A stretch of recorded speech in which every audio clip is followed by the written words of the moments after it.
What's up tout le monde? Alors aujourd'hui on va parler des profs. Sinon tout ce que je dis sont des sketchs à ne pas prendre mal si vous êtes prof. Parce que si vous vous sentez pas concerné, il n'y a pas besoin de vous révolter. Ce sont des clichés et des choses à ne pas prendre au premier degré. Bon, commençons. Déjà ça commence fort quand un prof te dit que t'as pas le droit d'aller aux toilettes. C'est quoi son but en fait? Ah j'ai pas le droit? Ok parfait. Quelqu'un aurait une bouteille s'il vous plaît? En réalité il faudrait qu'il y ait un seul, mais rien qu'un seul élève dans toute la France qui fasse exprès de se pisser dessus si le prof l'interdit d'aller aux toilettes. Appelez-moi, je voudrais pas rater le moment où le prof n'assumera pas. Oui allô? Après il y a les profs d'anglais qui eux franchement font partie d'un autre monde. Madame je peux aller aux toilettes s'il vous plaît? In English please. Eh piste, comment on dit pour aller aux toilettes s'il te plaît? Can I go to the toilet please? Can I go to the toilet please? Now. Alors, on disait le prétérit est toujours composé de... Et il y a que les profs d'anglais qui font ça. Regardez les profs d'espagnol, ils vont pas nous dire en espagnol por favor. Attends, et en plus, j'en suis sûr que si tu dis qu'il y a une météorite qui arrive sur ta classe, elle va te dire in English please. Après, il y a aussi les profs assez énervants qui disent allez-y, allez-y, hein, de toute façon le temps que vous perdrez ici, vous le perdrez de votre récréation. Alors déjà, vous aurez remarqué qu'ils ne font jamais pour une seule et bonne raison, c'est leur seul moment de repos de la journée. Il y a aussi un type de prof un peu particulier qui se plaint tout le temps qu'on l'appelle.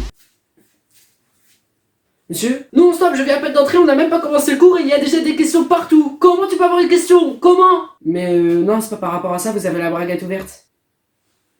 Ah. Sinon il y a aussi les profs de français et là il y a deux espèces. Il y a les profs de français un peu trop ennuyeux au point où tu t'endors dès le début du cours et que quand ils te demandent ce que t'as capté à la fin du cours, soit tout le monde dit oui pour vite passer le temps, soit c'est le concours de celui qui improvise le mieux. Ces profs là c'est aussi ceux qui font des blagues hyper nulles et que personne rigole. Ouais je sais.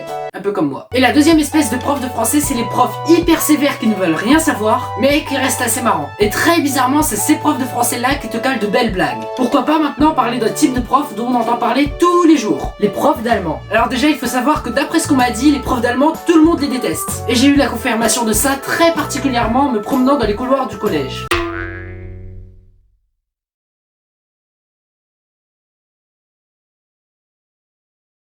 Je vois la prof d'allemand dans le couloir et je lui dis Guten Tag, normal quoi. Même si je parle pas allemand, normalement ça doit lui faire plaisir. Mais non, absolument pas. Elle me répond au revoir. Apparemment les profs d'allemand c'est des cas, mais vraiment des cas extrêmes. Et voici une petite liste de ce qu'on m'a dit. Souvent les profs d'allemand sont vieilles et se croient jeunes. Ils se tiennent toujours avec le dos droit. Quand ils parlent on ne comprend rien. Et ne sait pas compter le nombre de points dans une copie de contrôle. Du genre au lieu de nous retirer un point, ils nous en retirent 20. Ce qui fait que la meilleure note reste -20. Voilà. Sinon merci à tous les profs parce que ça doit pas être facile de nous faire cours tous les jours. Et je le répète encore une fois, mais ce que je dis c'est du second degré, alors ne le prenez pas mal. Et n'oubliez pas de liker, partager, de vous abonner à cette chaîne et à mes réseaux sociaux comme d'habitude. Et moi je vous dis ciao!